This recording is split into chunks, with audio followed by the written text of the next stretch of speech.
You're listening to an Eyes on Washington podcast, brought to you by Holland & Knight's Public Policy and Regulation Group. Our Public Policy and Regulation Group is a strong bipartisan team with deep ties throughout Washington, D.C.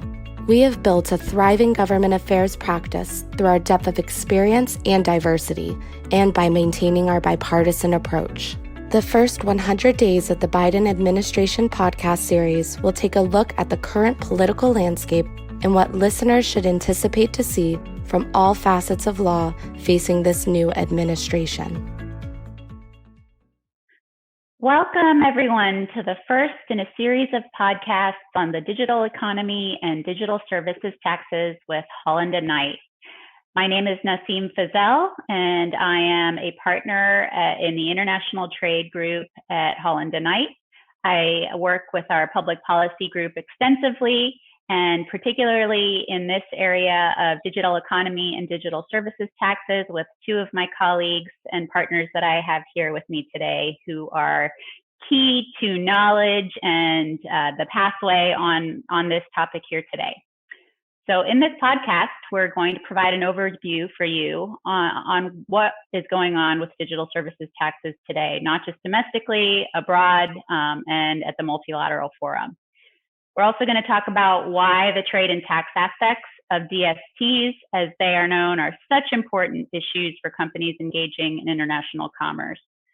In latter podcasts, which will follow in the coming weeks, we will delve more into the technical detail and invite other experts to join us for a discussion to update you on the current developments in these areas.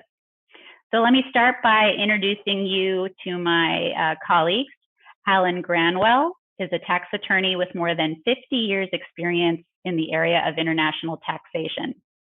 Alan is a former international tax counsel at the Treasury Department and brings a wealth of knowledge and perspective to these issues. Joshua Odintz is a tax attorney in our DC office, where he focuses on tax policy, tax controversy, and tax planning. Josh also served at Treasury as well as the Senate Finance Committee, which has jurisdiction over all things tax. So thank you both for being here today. Let's start with some basics. What is the digital economy? An economy based on digital computing technologies. Although in our world today, it is commonly perceived as conducting business through markets based on the internet and using the World Wide Web. Here are some fast facts. The digital economy is equivalent to 15.5% of global GDP, and it's growing 2.5 times faster than global GDP over the past 15 years, according to the World Bank. Governments in which digital economy customers are located want to tax revenues derived from the digital economy through a new form of tax that we are discussing today, known as digital services taxes. Why? We'll get to that in this podcast today, where we plan to lay the groundwork for you. What is a DST? I'm going to hand that over to Josh to tell us a little bit more about this, and then we're going to dive into why all of this is happening.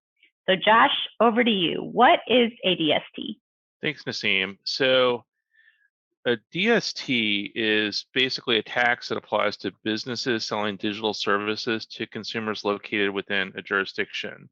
There are roughly more than 40 DSTs in effect or under consideration, but there are some common themes or elements to a DST. The first is it's generally imposed on gross revenues, and second, it's generally imposed on companies or entities that meet a certain revenue threshold, either in a jurisdiction or globally.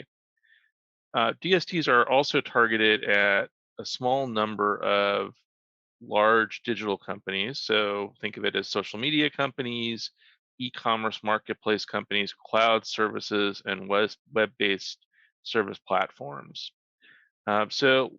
Looking by example, the European Commission proposed a DST back in 2018 that would have imposed a temporary DST of a 3% rate on revenues derived from online advertising services, receipts from digital intermediary service activities, and sales of user collected data. So the European Commission version would have applied to businesses with worldwide revenues of 750 million euros and taxable revenues within the EU exceeding 50 million euros. Ultimately, the EU did not adopt that proposal, but several EU countries have gone off and created their bespoke versions of a DST. So there's a range of flavors of DSTs, from the tax rate ranging from 1.5 to 7.5% on receipts from sale of advertising space, the provision of digital intermediary services, such as the operation of online marketplaces, and the sale of data collected from users. And so generally what we've seen as a common theme that there must be a group level threshold, and then a domestic level threshold. And then the taxes are designed to hit certain services that once again involve the collection of data. And Alan will get into in a minute how we ended up here, but it's just worth observing that there's a lack of understanding of how digital economy companies make their money, and it's generally through data collection and data and use of data.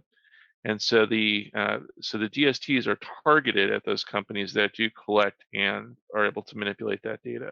So DSTs are theoretically temporary taxes until there's a global consensus at the OECD, and we'll get into the details of the work at the OECD. But certainly these taxes are growing, and like I said, the number is exceeded 40 in number. So as far as criticisms from a US perspective, DSTs are targeted at US multinationals. That is certainly a view that has been raised to USTR, and Nasim will get into that later in our podcast. And these are taxes that are targeted at large US multinationals and provide an advantage to home country businesses that fall beneath a threshold.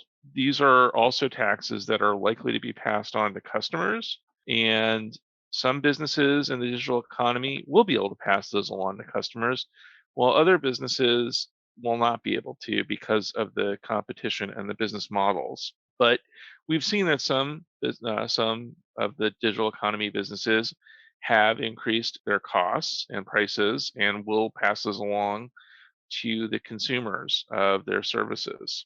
There's also a significant theme that we will touch upon in subsequent podcasts, but there's the potential with the DST for double taxation. And that could occur where two or more countries consider that a certain revenue stream is sourced there and seek to tax the same revenue stream. Only the UK has a provision that would address double taxation. So there is a true risk that if countries are not coordinated, they could seek to tax the same stream of revenue more than once. That was a really helpful foundation, and raises a question for me as not a tax person. Alan, I'm going to pose this to you. Why can't the current international tax system simply apply to digital services? Why are we where we are today? Thank you, Nasim. I think that's really the crux of the issue, and the simple answer is, and then I'll get into it a bit more, is that digital is a virtual type of methodology. You don't have a physical presence. It all goes through the computer or the internet or something which is not physically situate in the particular country. And when we examine our international tax system and the norms that apply to our international tax system, which incidentally are followed by most of the world through the OECD documentation and studies and model treaties and commentaries, we find that under non-digital situations, for a taxpayer not resident in say, the local country, the source country, in order to be taxable in that source country, the, say, U.S. taxpayer has to have a form of physical presence in the source country and do business in that source country. And the physical presence can either be an office, fixed place of business, or it could be an agent which has certain authorities to bind the principal in that country. And if you do not have that nexus with the particular country, income from transactions related to that country generally are not subject to taxation in that country. There obviously are exceptions, but that is the general rule. And when we think of the digital economy, we are thinking of something which doesn't have that fixed presence.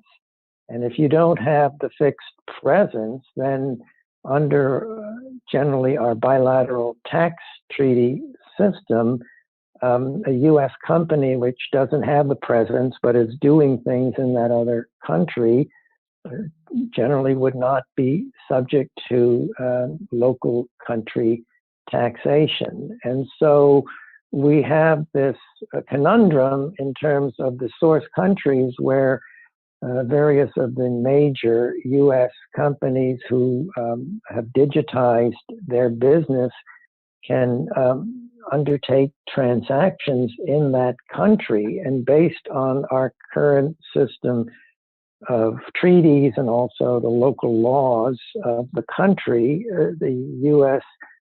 Entity would not be subject to tax. And because of the growth in this area through the statistics you had mentioned, these local countries are seeking to find a way to tax income from what they perceive should be taxable because of value creation in their countries. And I think at this stage, let me just sort of turn it back to Josh to describe what is going on in terms of the OECD considerations of that issue and the initial studies.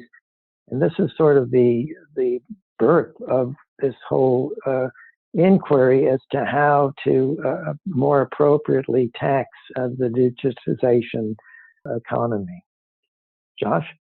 Thanks, Alan. So let's go back a little bit in history, back to 2013. So the OECD, which is an organization that is comprised of 37 members and was formed after World War II, back in 2013 focused on base erosion and profit shifting, or the BEPS project. And there were 15 action items that the OECD explored. Action item number 1 was the digital economy. And the question at that time was whether the digital economy should be ring-fenced or should it be taxed in a way that is consistent with norms? Do the norms have to be changed? So that was action item 1. There were, within the other 14 action items, the OECD issued a series of reports and, in some cases, model legislation. It also updated the multilateral instrument. And so those items were adopted by countries and are continuing to be adopted by countries. And then action item 1, which is the digital economy, there was the OECD issued a report in 2015. That report noted that because the digital economy is increasingly becoming the economy itself, it's not possible to ring fence the digital economy from the rest of the economy for tax purposes. And the United States was pretty firm in that position during the Obama administration, and the work continued behind the scenes, and there was a change in administration in the United States. And then in 2018, the G20 and the Inclusive Framework, which involves more than 130 countries, continued to work on the issue and delivered an interim report in March of 2018. And then in 2019, the members of the Inclusive Framework, so that includes, once again, the 37 OECD countries, plus almost 100 countries that normally are not involved in OECD matters, but the OECD brought them into the tent to try to derive or create consensus. And in 2019, the inclusive framework agreed to examine the digital economy and unresolved tax issues from BEPS in two pillars. And that could lead to a consensus solution to tax challenges arising from the digital economy. Yeah, Josh, I think just to interject, what you are describing with this inclusive framework is really an undertaking by these nearly 140 countries to recalibrate our basic international tax system. So this is really a fundamental change in how countries can impose tax on entities from other countries which don't have a physical presence in the local country. I think another way of putting it, Alan, I completely agree, is that it would take us away in transfer pricing from the arm's length standard. And in the case of Pillar 1, it would say that a digital company would have to cede some of its profits to a market-based country. And I think this reflects the view of the market-based countries that it's the market and not the technology or the intellectual property that is responsible for profits. Indeed. So that's where we are. Wow. Well, thank you both, for really laying out what is a fascinating, though clearly very complicated issue.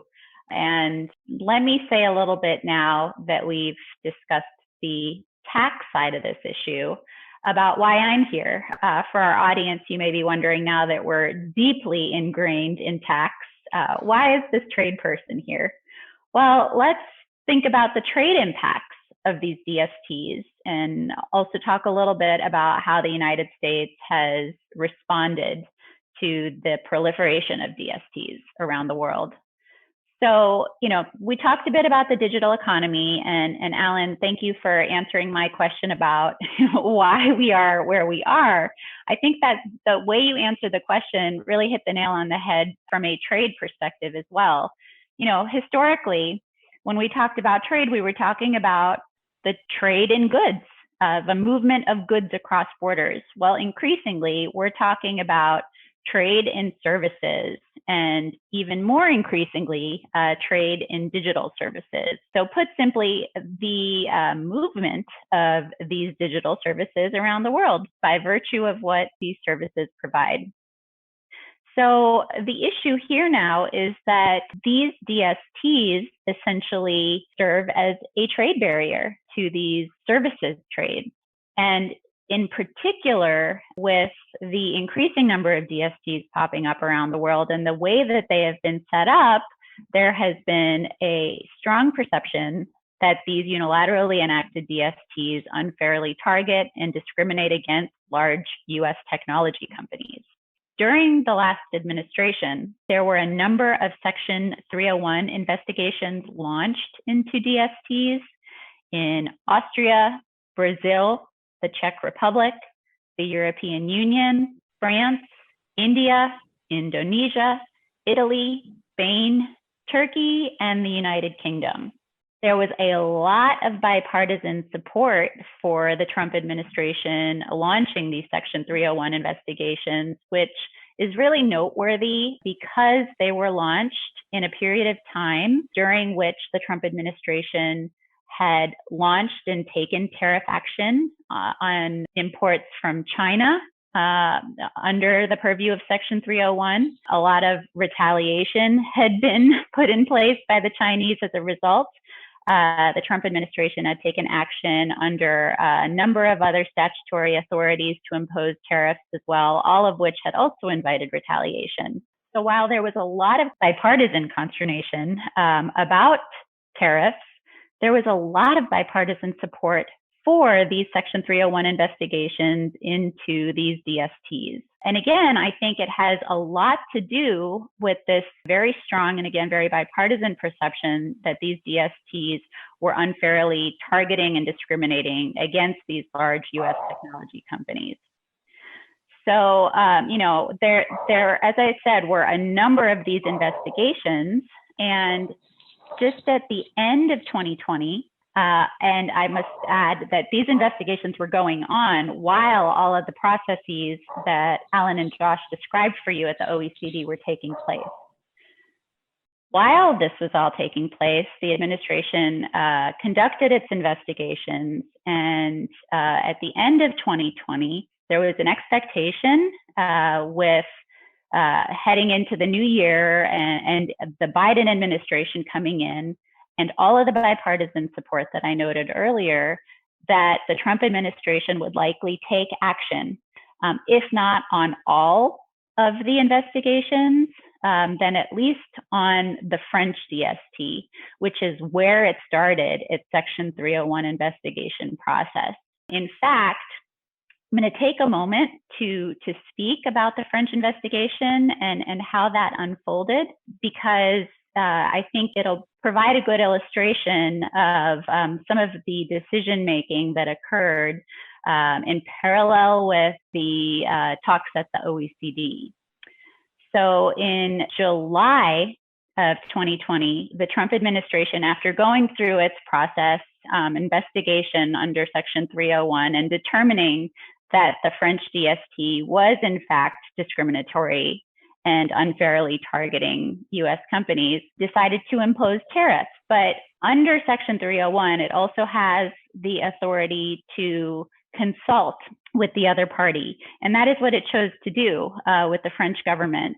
And the two governments, the US government and the French government, agreed to pause on the tariffs and to allow the OECD process to unfold in an effort to try to reach a deal there so that there would not have to be forward movement on tariffs. Well, that process unfolded a bit, and we reached July of 2020 when conclusion had not been reached yet.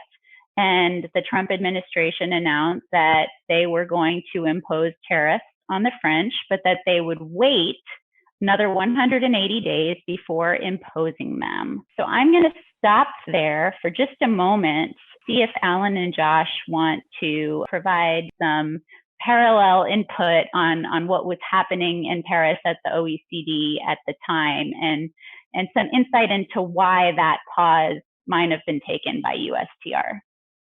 Absolutely. So a few things. One, Congress, and this was bipartisan, bicameral, supported the OECD inclusive framework process, but it did not support necessarily the outcome because, as we'll discuss in later podcasts, the outcome would require potentially legislation and a modified model U.S. tax treaty. So the United States supports a process, but does not support the outcome that is reserved for a later date.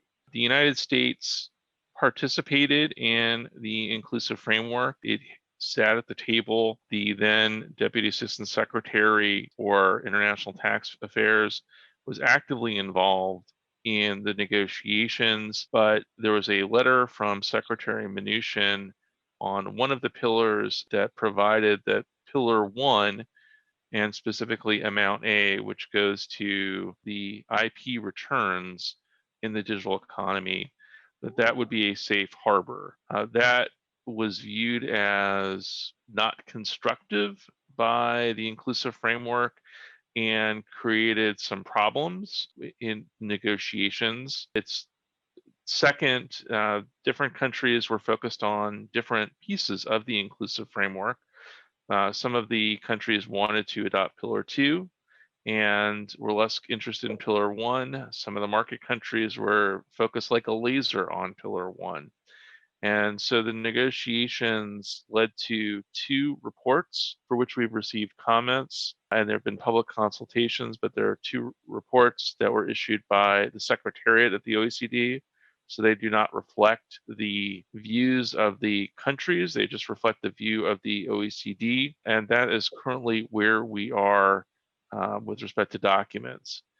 The United States recently indicated with the new Biden administration that it is changing its position with respect to Pillar 1. Pillar 1 is now, the United States is willing to consider Pillar 1 not as a safe harbor, but as part of a as part of a broader package for the inclusive framework that would be mandatory.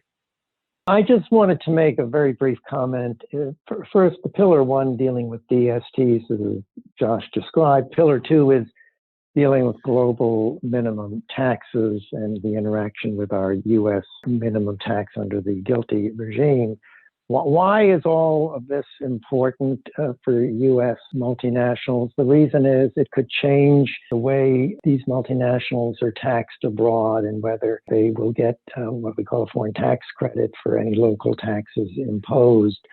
We will get to all of this in future podcasts and go through the current mind-numbing sort of analysis of these two pillars, but best to do that for another day. Thanks, Alan. So let me pick back up on trade because the way the story ended in early 2021 with the Trump administration is a determination not to take action after finding that, after concluding all of these investigations and determining across the board that there was, in fact, targeted discrimination against U.S. companies. Why? It was highly speculated that perhaps, focus should remain at the OECD. What USTR indicated, however, was that it would not take immediate action, but would continue to evaluate all available options and leave it for the Biden administration to determine what steps to take. So where are we now? We have a new Treasury Secretary, Janet Yellen, and we have a new USTR, Catherine Tai. Secretary Yellen has already engaged at the OECD and had bilateral discussions with key counterparts like French Finance Minister Bruno Le Maire. Ambassador Tai said in her Senate confirmation hearing that she will work closely with Treasury to address digital services taxes at the OECD, signaling that our focus really is going to be, on getting this resolved multilaterally. However, notably on March 26th, Tai's USTR made its first big announcement regarding next steps in its investigation of digital services taxes. USTR announced that it would be preserving its procedural options under the law, under Section 301, for taking possible trade actions on the investigations conducted on Austria, India, Italy, Spain, Turkey, and the United Kingdom. As we noted earlier, the previous USTR found that the DSTs adopted by these trading partners do discriminate against U.S. digital companies. In its announcement, USTR also, however, noted once again that it's committed to finding a solution on the multilateral level, signaling that there will continue to be a focus on finding a solution at the OECD with our trading partners. USTR also announced that it would be terminating the investigations that the previous USTR did regarding the DSTs proposed by Brazil, the Czech Republic, the European Union, and Indonesia. It indicated that none of these had adopted or implemented the DSTs that were under consideration when the investigations were conducted last year. So, if any of these countries do proceed with adopting or implementing a DST, USTR may very well initiate new investigations. I think very notably, this announcement on March 26th was silent on the French DST, which we have discussed today, and the tax is in place. But one can speculate whether that is because any action taken now would be outside of the statutory period permitted under Section 301, or just a really firm commitment, perhaps, between the United States and France and trying to resolve this multilaterally. But we shall see. And, this is something that we will be able to dive into and analyze a bit more deeply on a future podcast. So I want to thank Josh and Alan and their invaluable expertise. Thank you for being here today and talking to us about what is going on. And we look forward to coming back and sharing more insights with you in the very near future. Thank you for listening to an Eyes on Washington podcast brought to you by Holland & Knight's Public Policy and Regulation Group. For more information on our Public Policy and Regulation Group, please visit hklaw.com/ppr.